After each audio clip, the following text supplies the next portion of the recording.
Hi everyone, welcome. My name is Paitra. I'm pretty new to tabletops, but I am on a quest to become a better GM, a better player, and a better person. And I'm going to share with you some of the cool stuff that I have learned. Today's video is part 2 in our series of safety tools. Part 1 was last week. I spent the time going over the importance of making your players feel validated and really providing a foundation for the actual tools that we're going to be talking about here.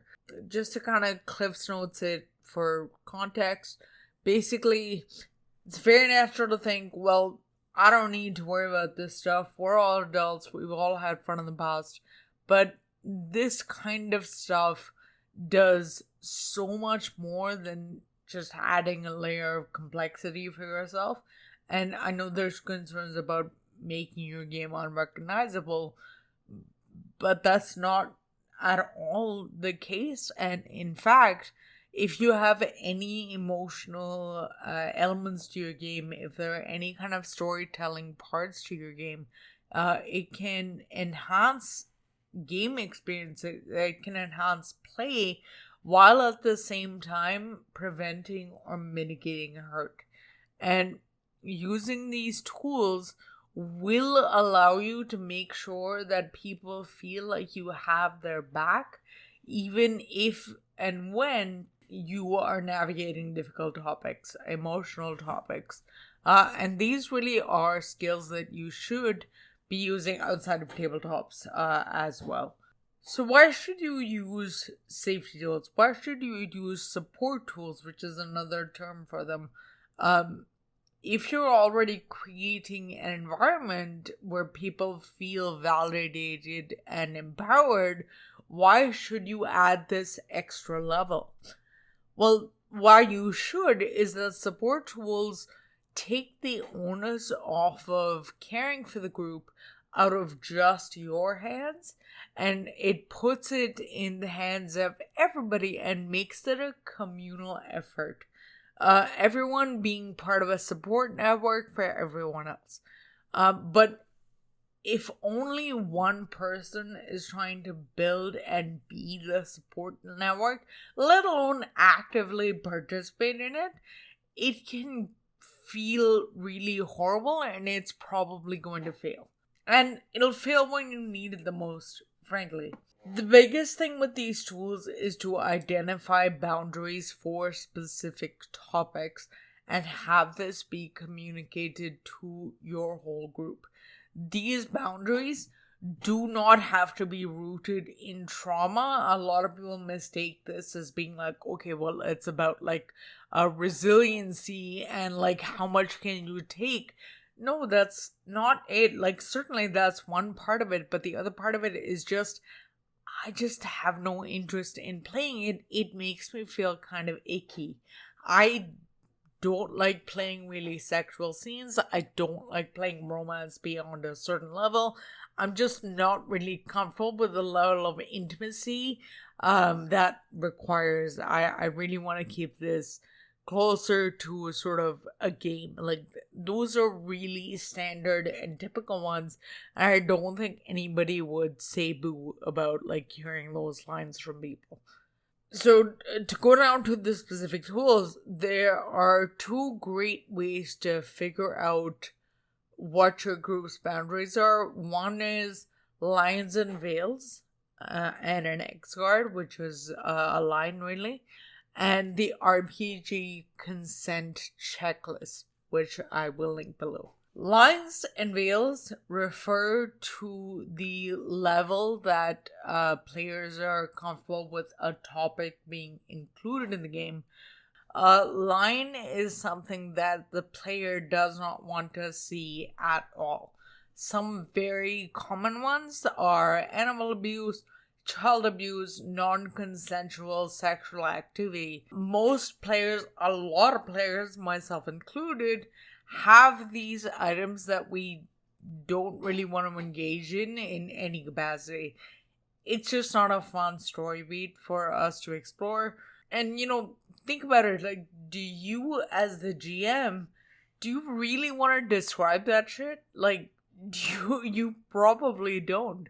And that's how this is a support network. We're all committing to keeping each other safe and keeping each other whole.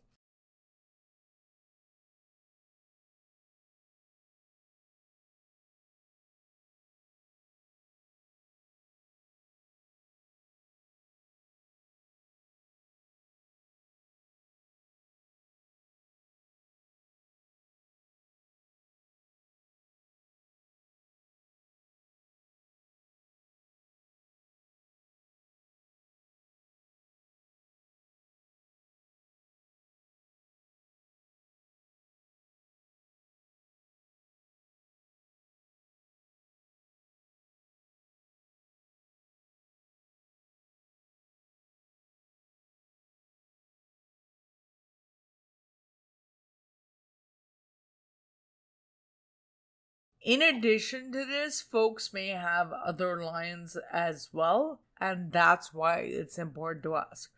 I do have a line that comes up in action games, so I kind of make sure to mention it ahead of time to the GM. Kind of came out of left field with it, and it was not really something I had thought of before. It just randomly came up in the Shadowrun game that I was playing, and all of a sudden, like when another player engaged in this, and it was just like this random little piece of character development, but when they started to describe the action, I had this like tightness in my chest kind of out of nowhere, and this like weird sense of panic. And like I like to think of myself as a pretty resilient person. It took me a few days after the event and some serious self-reflection, and I've figured it out. The weird specific thing, very specific thing, that this other PC had done just for flavor had brought up some past trauma, and it fucking sucked. Honestly, I really hope that never happens to anyone, and anyone you play with, any of my friends, because honestly, it is super awful in the moment and hugely embarrassing to realize that you have such an unplanned reaction to something, and you aren't nearly as over things as you thought you were. So anyway, to kind of prevent shit like this is why you want to give people an opportunity to identify known boundaries ahead of time. Things are going to come up, but if you're in a space where it's okay to have evolved boundaries and talk about these things, it's going to make it a lot easier to deal with. This particular game did not have safety tools in place. I ended up actually having to speak with the GM and the player outside the game and say, hey, listen, like, I don't know why this caused such a reaction to me. I mean, upon reflection, I do. But I really had to ask for that piece of the game to be retconned. And it was not an issue. They did it without issue, but it was embarrassing for me to have to even do that. And again, like those kinds of things are going to come up, and I would have felt it would have been a lot easier for me to talk to people about it if I had known that the kind of environment we were in was one that it was okay for me to like have feelings in. So anyway, moving on, talked about lines and X cards to a small degree. The next thing I want to talk about is veils. A veil is something that you are okay with it being referenced or happening off screen, but as a player, you don't want to RP it, you don't want to hear a description about it. A really common veil is romance and sexual RP. You're okay with someone kissing another PC or NPC in RP, but we'll just fade to black after that, and say they spent that night together and, they wake up together and you kind of move on. So it's a part of the story, but it's not actually being played out in any of the scenes. Another common veil is torture. So this is something that like the bad guys will, they will do to the good guys or like whatever, but it happens off screen. Again, it's part of the story that says that like this person engages in torture and we know that happens, but it's not something that gets RP'd out. It's not something that you go into detail for. The third piece I want to talk about is the RPG consent checklist. This is a very straightforward document that allows you to understand the different levels of discomfort or comfort that your players have about different things that you might not even think about. Certainly I did not think about most of them the first time I saw this. But when you ask sort of an open-ended question of like, hey, what do you feel weird about and what do you not want to see in the game? Some players, and as I said in the beginning, veteran players even, like people who have not engaged with this kind of stuff before, they might not necessarily know how to answer it. And so they'll just be like, oh, I don't really have anything. Giving them an RPG consent checklist lets them kind of think about things like, okay, well, how do I feel about something like genocide in the game? How do I feel about something like cancer in the game? It helps you identify what a line, veil, or neither is for specific topics. Again, if you're not playing a game that has emotionality to it, like if you're playing just a really straightforward war game or dungeon crawl, that kind of thing, this is probably not something that's going to be useful for you.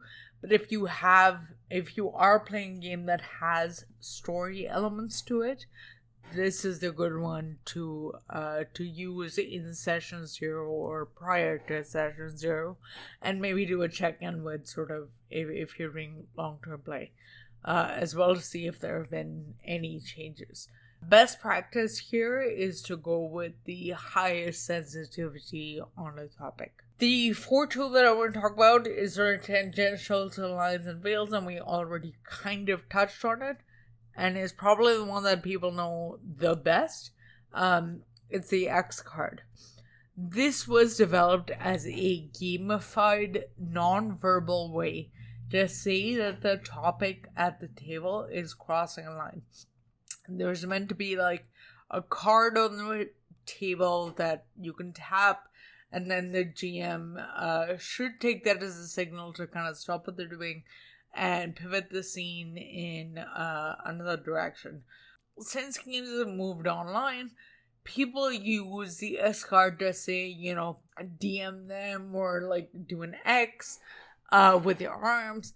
But in the moment when something is happening where an X card may be required, like a player might not remember to do that.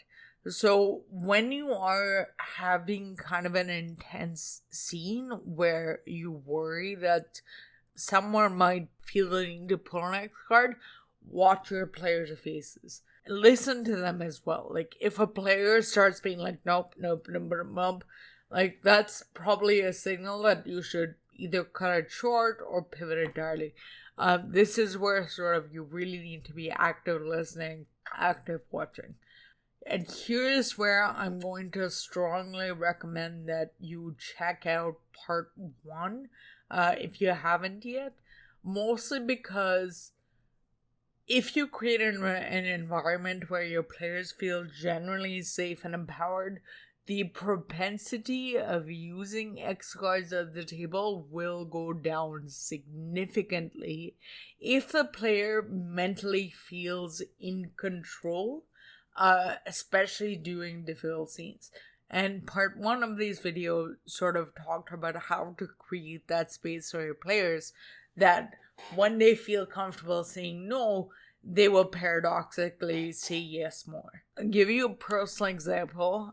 I was playing Night Witches, which is a game about Russian airwomen in World War One. The character I was playing had caught the eye of a very predatory NKVD officer. The NKVD is basically like military KGB in this game, and we were coming up on a scene where I had done something that this person was pulling me up for insubordination.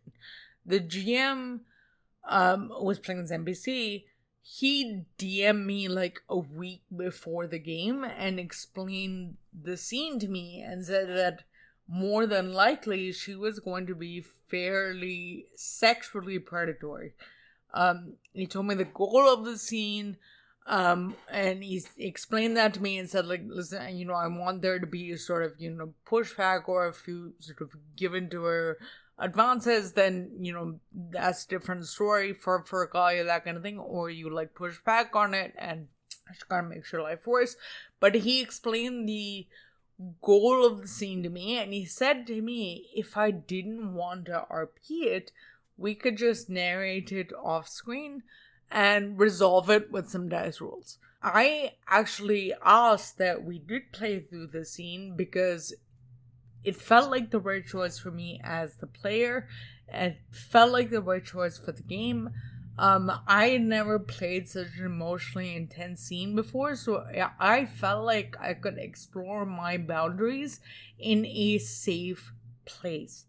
And so he sort of reiterated to me that I should be very aware of the X card during this scene, and I should use it as soon as I needed to. We ended up playing the scene. I ended up not needing to use the X card, even though it got pretty fucking intense.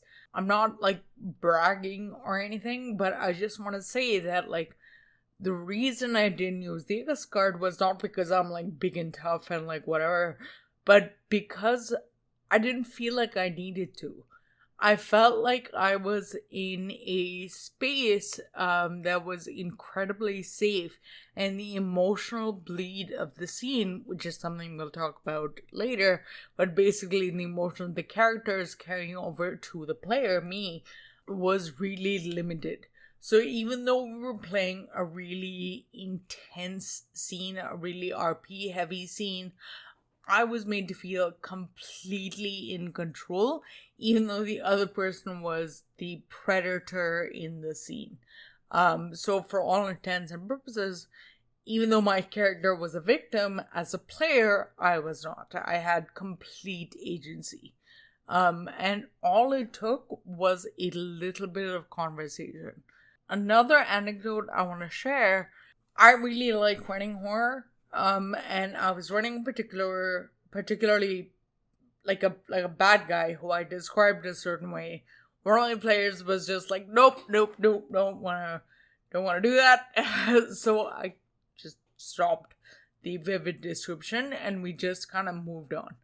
It didn't impact my game at all. So I wanted to share these two different anecdotes because one has sort of the use of the X card in the moment where it doesn't impact your game to pivot, and the other is creating a space where an X card may be used, but you spend the time with your player to kind of work through what agency means to them, and then the X card does not get used in a scene where typically that might have happened. I really want to stress a point here. Don't try to argue with someone about their limits. Don't try to assign blame to anyone. The person who's feeling uncomfortable may want to talk about it, or they might not. And that's okay, and that needs to be okay for you. What your role in this interaction is to identify the problem, and fix it in a way that addresses their specific needs. Make a mental note of it for the future and continue to play. Lastly, in doing research for this video, I came across something called the Luxton Technique. I haven't been able to find a lot about it yet, so I'm not comfortable really speaking to it, but it seems to be a very gentle, very collaborative approach to offering someone support who is working through some deep trauma or PTSD if they still want to engage with that kind of content. I will definitely be doing more research about this, but if anybody knows of any articles that you could point me to, that would be hugely helpful, and I'd appreciate it. Thank you. So to summarize, lines, veils, X cards, consent checklists, they're all just tools to help communication and attitude among players and the GM. It's not meant to substitute for general awareness. Just because someone isn't explicitly telling you that they have an issue with something, that doesn't mean that everything's fine. It's pretty fucking difficult to acknowledge that you aren't as resilient as you would like to be and as you thought you were. It's hugely embarrassing to admit to triggers out loud, unless you create a space where it isn't. It's not hard to do that. So, just keep an eye on your players and adjust and communicate accordingly. You're probably already doing that anyway. Anyway, check out the description box for some helpful resources around safety and support tools. But otherwise, that is all I have. Thank you so much for watching. See you next time. Bye.